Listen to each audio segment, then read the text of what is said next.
So tell me about how you got involved with Lori Vallow's apartment, at least cleaning it out a few years ago. Yeah, so we were hired to list it by the property owner. So by that time, I think when we listed it, she was probably already in Hawaii. Um, I had no idea that was her place when we first went over there. I mean, we've sold so many of those units over there, and it was just to us, it was just another townhome over there. So we really hadn't put two and two together. So but I remember going over there just do an initial walkthrough before we got a photographer out there and just to kind of see what kind of condition it was in. And like I was kind of telling you in the email, I mean, the second I walked into that place, and I've been through thousands of homes, um, it was the darkest, creepiest. I mean, you felt like you could cut the air with a knife. It was just so thick in there. It was the weirdest thing. Mm. And I remember walking in, I'm like, this is weird. Like I have never felt this way when walking into a house. And I remember just like turning on lights, trying to get it, and it almost felt like nothing would brighten that place up. Hmm. It was bizarre. It was like the weirdest thing. Did you know that No, the house was associated to them? You didn't. had no idea. Oh, Uh, wow. yeah, yeah. So, and I remember just kind of walking through the house and taking a look at everything. And the house was, I mean, the house was spotless. They must have hired a cleaner or something to come through. But yeah, I remember just kind of walking around, and then the last place I went was into the garage, and that's when I saw that box with JJ on it, and then all of a sudden it just kind of dawned on me. I'm like, no way, this Hmm. can't be the place. So, but anyway, yeah, I sent you those pictures. So Yeah. it was that cardboard little house that he was, cutting out, had his name on it. And there's probably four or five other boxes behind that. And they all had, JJ's name on it. Oh, And wow. and then it kind of dawned on me, well, when I walked in, the front door jamb was broken. So, because I don't remember if they had to bust in her door They when, did. Yeah. They talked yeah, about that in court, that it was yeah, a no lock warrant. So yeah. do you remember, Rick, what month this was?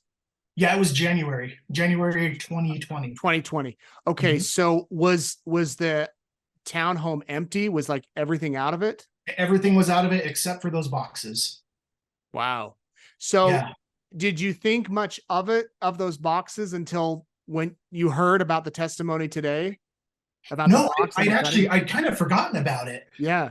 And then when I was reading through that, as soon as I read that, I stopped reading there, and I need to go get caught back up. But I'm like, oh my gosh, I think that's the box that I saw. So back to the house as you're walking through. I mean, it's a newer apartment Mhm. complex. I mean, it's not Yeah. like it's an old apartment, but you're saying just the second you walked in, it didn't feel right. Oh, Nate, it was the darkest. I mean, I've never felt that since, or had never felt that before. But there was something in that place that was just pure evil. I mean, I that's the only way I can describe it. Uh, Did you have to? Oh, go ahead. oh, I was just gonna say to the point where all I wanted to do was get out of there. Even more so once I found those boxes and realized where I was. And then, like I told you earlier, I would never go back alone. I always brought somebody with me. Hmm. So once you saw JJ's name, it clicked in on the boxes. You realized, oh, this is where they lived. Hmm. Wow. Yeah, So, have you live in Rexburg, I'm assuming? yeah. Have you been following the case over the years since that Oh, January day? absolutely. Yep. And what are your thoughts knowing you were there in that apartment and that this all, happened right there?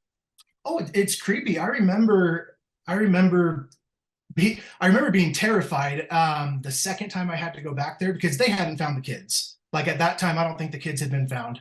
Um, but I think everybody kind of knew, what we were hoping wasn't true, but was what was most likely true, that the kids weren't around anymore. Um, so I remember opening a closet to make sure nothing was in the closet, make sure the house was cleared out, and then I saw the opening to the crawl space, and I'm like, oh gosh, I wouldn't even open it. I'm like, Really? if they forgot to check down there, or if something was covering that, I am not going to be the person to open that up. But no, I mean, it was definitely a very eerie feeling knowing that, yeah, just being in that place where something had just so recently happened. Yeah. Yeah. Especially when that box could have been one of the last things JJ played with because, you know, David Warwick testified that he was there the day before I think JJ was last seen. And then who knows, they must have just moved it out into the garage and tucked it away thinking it wasn't anything. Right. Yeah. Yeah. It's really interesting that they took everything else except those boxes. Yeah. Well, I appreciate you reaching out, Rick. And I think people Yeah. are fascinated by it. It creates a whole new connection, I guess, to actually see the box. I mean, it might seem like a minor thing, but those of us with kids know that they like to be creative and play, and that shows another thing that he was being a kid. Yeah.